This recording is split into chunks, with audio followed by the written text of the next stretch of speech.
আজ বানাবো মাছের ডিমের কারি।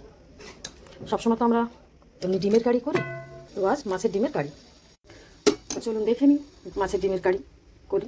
আপনারাও দেখুন কেমন হয়েছে, বলবেন কমেন্টে। আপনারাও বাড়িতে বানিয়ে খাবেন। এখানে আমি 300 গ্রাম মাছের ডিম নিয়েছি। দিয়ে দেবো পরিমাণ মতো নুন, অল্প করে একটু হলুদ, অল্প করে একটু লঙ্কার গুঁড়ো, 2 থেকে 3 চামচি মতো ময়দা। এটাকে খুব ভালো করে এবার মেখে নেব। দেখো খুব ভালো করে মেখে নিয়েছি। এবার সাথে দিয়ে দেবো একটু কাঁচা লঙ্কা।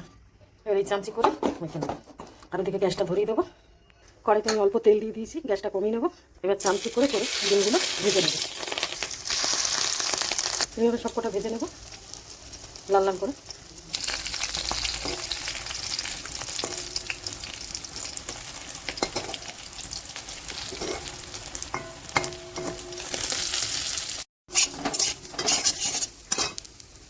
তো ভাজা হয়ে গেছে, এবার তুলে নেবো।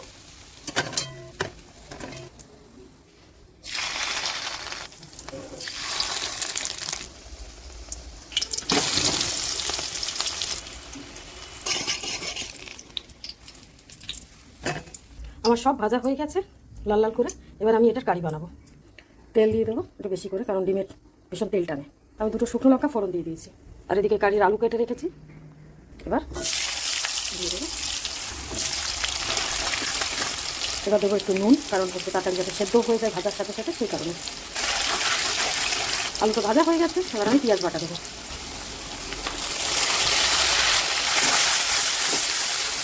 এবার হাফ টমেটো দিয়ে দেবো। আর একটু ভালো করে আমি পেঁয়াজটা কষিয়ে নিয়ে তারপরে আবার আদা রসুন দিয়ে কষাবো। এবার দেবো বড় বড় 2 চামচি আদা বাটা।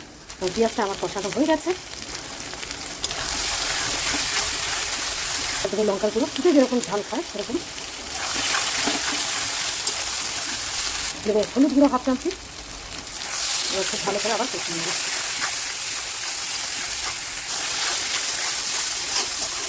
একটু হাফ চামচ 1 হাতা জল দিয়ে কষাচ্ছি, যাতে শুকনো মশলাটা না পুড়ে যায়। 3টে কাঁচা লঙ্কা ফেলে দিলাম, কারণ আমার বাড়িতে সবাই একটু ঝাল ঝাল খায়, একটু রিচ খাবার খায়।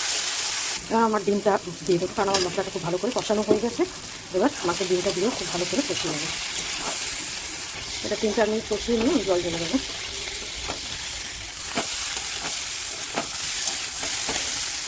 এবার দেবো জল।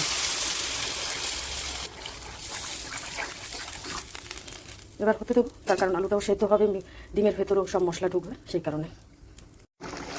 তো আমার হয়ে গেছে, আলুগুলো সেদ্ধ হয়ে গেছে একদমই। এবার আমি নামিয়ে দেবো। একটু গরম মশলা দিয়ে দেবো, গরম মশলা দিয়ে নামিয়ে দেবো। এবার দেবো গ্যাসটা অফ করে। আমার হয়ে গেছে মাছের ডিমের কারি বলুন, ডালনা বলুন, যে যেটা বলুন। এবার আমি বাটি বাটি করে নেবো।